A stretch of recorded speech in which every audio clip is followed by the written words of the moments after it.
What is happening, everybody? James Hancock here. I'm back to review Jordan Peele's latest movie, Nope, which is now in wide release. So in this video, initially I'll go totally spoiler-free, but toward the end of the video, I will get into some specifics. But if you're not familiar with the premise, here is how it's described on IMDb.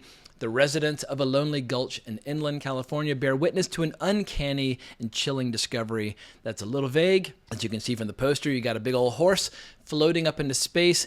And if you've seen the trailer does a good job of making this movie seem much more mysterious and exciting than it actually is. As I'll get into my spoiler section, it's actually not that complicated at all. It's a pretty straightforward story in a lot of ways.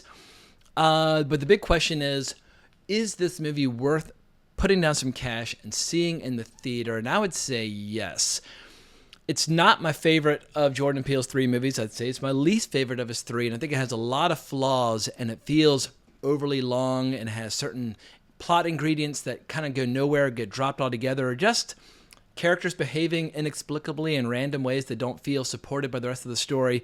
But Jordan Peele is one of the only directors out there right now where he is the franchise. No matter what story he's making, whether it's Get Out or Us or this, Jordan Peele is the star as opposed to Marvel or Star Wars or Jurassic Park or whatever the case might be. And as somebody who loves directors, somebody who likes directors with like a strong, original, specific, personal style, that is a wonderful, beautiful thing that I want to continue to see unfold. And I would like to see 100 directors out there having the same opportunities that someone like Jordan Peele does, or Quentin Tarantino or Christopher Nolan, or any of these directors where the director is the franchise, not whatever movie they happen to be working on.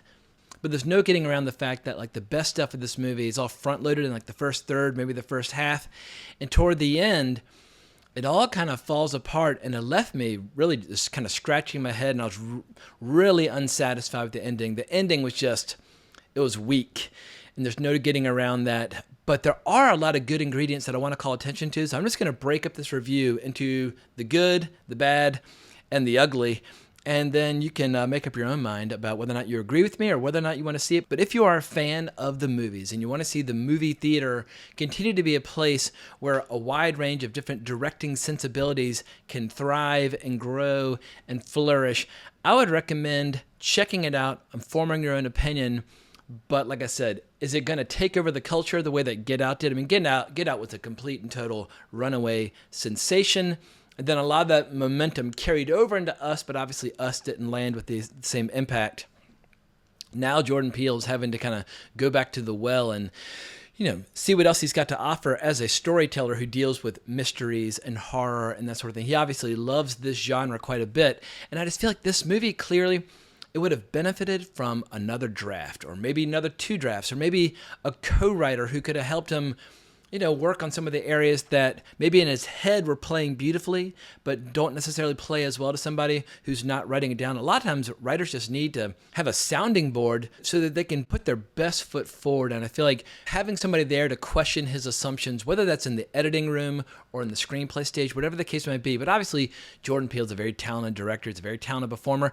I miss him as an actor. I mean, Key and Peele is one of the funniest fucking shows in human history. Some of those sketches, I mean, if anything, they've gotten funnier with age because they were so outrageous. You wouldn't necessarily see a sketch show like that being made today, but I'm a big fan of Jordan Peele, and I want to see him do his best, and I just don't feel like Nope is like peak Jordan Peele. But let's get into the good first.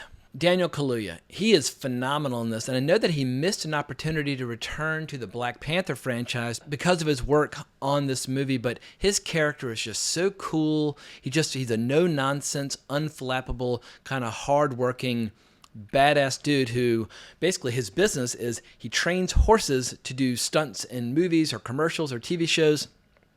And it's a family business that has been a family business for a long time. He learned the trade from his father, who's played by Keith David, and I've been loving Keith David in movies since like fucking The Thing back in the early 80s. And Keith David, he's equally cool. I mean, he's not in this movie that much, but he's in full-blown just black cowboy mode. He is a national treasure.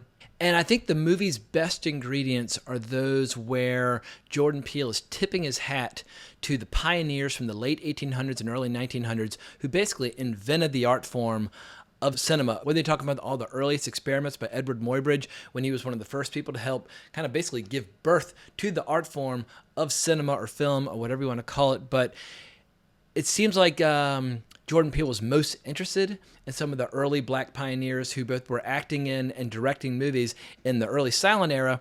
And it makes me wonder what might have been if he had just made a kick-ass movie about the movie business and some of the behind-the-scenes people who do stunts with horses, because I feel like he invests so much more personality and flavor and authenticity into those scenes. And along those same lines, actor Steven Yeun's really good. He's charismatic as hell in this. He basically plays a more successful version of Daniel Kaluuya's character, where he has fewer money problems and he's always buying horses from the ranch that Daniel Kaluuya works on.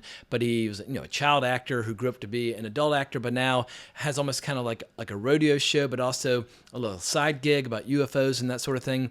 But he has this fascinating backstory dealing with this horrific event that went down with a chimpanzee on a TV show. And that storyline's never really fully kind of brought into the main storyline in a way that really makes sense. However, for just pure visceral horror thrills, that was a lot of fun. But for my money, the strongest part of this movie was the absolutely gorgeous cinematography by Hoyt van Hoytema, if I'm saying that correctly. He has shot the last few Christopher Nolan movies. He's also shooting the next Christopher Nolan movie, and there was a teaser for the Oppenheimer movie before Nope began. But when you see the way he captures this environment where all this kind of UFO insanity starts to unfold, it's just absolutely stunning, gorgeous stuff. So even if I have a lot of complaints about the screenplay and the structure, in terms of just pure visual storytelling, this movie holds nothing back. But it's time to get into some of the weaker ingredients of the movie, and in order to basically back up my points, I'm going to have to divulge spoilers. So if you don't want any spoilers now, then bail out. This is your last warning, 3, 2, 1, etc. But in the end, this is just a big, giant monster movie, and maybe I made the mistake after watching the trailer of going into it thinking that it was going to be much more profound and mysterious and atmospheric than it turned out to be. But this is like a 1950s giant monster movie. It's not even a UFO movie. It's just a big, giant floating monster that kind of sort of resembles a UFO, and it likes to eat horses and it likes to eat people. And the movie just gets increasingly more kind of stupid as it progresses, as opposed to becoming more complex and fascinating. And so I just found that to be really frustrating. But I think it all goes back to the screenplay. It's way too long. There are times where it's really slow. Oftentimes it feels inert.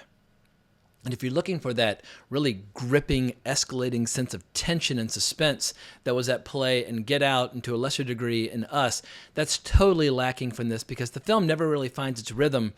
I was enjoying the first half and I was curious, but in the second half, just really dumb, inexplicable things start to happen, like a TMZ photographer showing up to introduce some stupid physical comedy in the final scenes, or the character played by Michael Wincott, who's a phenomenal actor. I've been loving him and stuff for decades, whether you're talking about like The Doors or Robin Hood when I was a kid up to the present day. But he's brought in, he's a famous DP, and he's going to get all the footage so that everybody can, sell it to whomever and make their millions. And he has like an old-fashioned hand-cranked film camera, because whenever the UFO is present, it shuts down all technology. But there's these really exhilarating sequences where he's getting the footage, and you're like, oh my God, this is like the joy of cinema. Like, this guy's getting the shot. And then suddenly he just says, you don't deserve to have your own miracle or whatever. And you're like, what? Like, where did that come from? And he just runs up on a hill, like looks at the monster, and just like lets himself get sucked up into it and eaten. And it was the most idiotic, just fucking stupid moment that nothing in his prior behavior up to that point would have led you to believe he would suddenly just become this suicidal madman who wants to wreck all the footage that they've been getting. And so it's moments like that it's unearned dramatic beats or unearned comedic beats that just make you feel really, really frustrated, right at a point where the movie should just be completely kind of coming together. And Keke Palmer, nobody could criticize her for not giving this movie her all. I mean, her energy is one of the things that helps keep the movie very much alive, but her character as written is kind of annoying at times, and the way she confronts the monster at the end, it's so stupid, with this giant flotation device that she floats up into space so that it'll swallow, so that it'll explode. I mean, I couldn't believe how stupid the ending was. And I guess, yeah, a scarier monster would have helped quite a bit. There's a scene earlier where a bunch of UFO freaks basically get sucked up into the monster and swallowed, but the scene is like, you can't even really tell what's happening. It just looks like they're kind of like playing around inside a bunch of like sailcloth.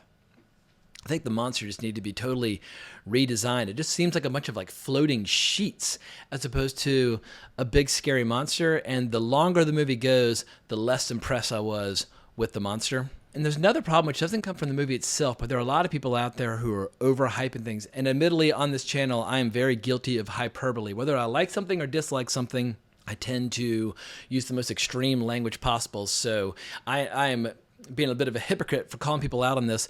But let's talk about Grace Randolph. She posted this on Twitter the other day. She said, "This is Jordan Peele's best film yet, as if Hitchcock, Kubrick, and Tarantino had a baby." I'm sorry, but Hitchcock, Kubrick, and Tarantino are all great filmmakers, but I don't think a filmmaker has ever lived who is as good as if those three people had had a baby. But you're basically telling people what you're about to see is one of the best movies ever made, and that is a huge disservice to the movie. You should just say, hey, this is a fun thrill ride. Check it out in the theater. But as James Gunn said, and this is not related to her review of this film, it's related to another topic, but James Gunn had a great retort to Grace Randolph recently. We said, "The earth revolves around the sun, mothers love their children, and Grace Randolph will spout bullshit." So I just feel like sometimes people get so overly excited, myself included, about something that they're into, that they will create the most unrealistic expectations imaginable, and those are expectations that the movie couldn't possibly live up to. The reality is, this is an entertaining movie. It's an enjoyable movie. It's a movie that I think a lot of people are going to have a lot of justifiable criticisms with. But like I said before, Jordan Peele, he is a unique storyteller with his own style, his own sensibilities, and I hope he continues to make movies to his dying day and creates a giant body of work of kick-ass suspense and horror and sci-fi films. But it wouldn't be the worst idea if he were to get a writing partner or a great editor who would just say, hey, have you fully thought this out? Or have you fully developed this idea? Have you really thought about where this is going or how you're going to incorporate it into the main storyline? Because right now, Nope just feels like a bunch of great ideas that are being thrown up on the screen at random that never fully congeal into one solid story. So I think people will have fun. I think this movie will make some money, but it's not going to be the runaway cultural sensation that Get Out was. And that's probably unfair. I mean, not many movies get to kind of take off like a rocket like that.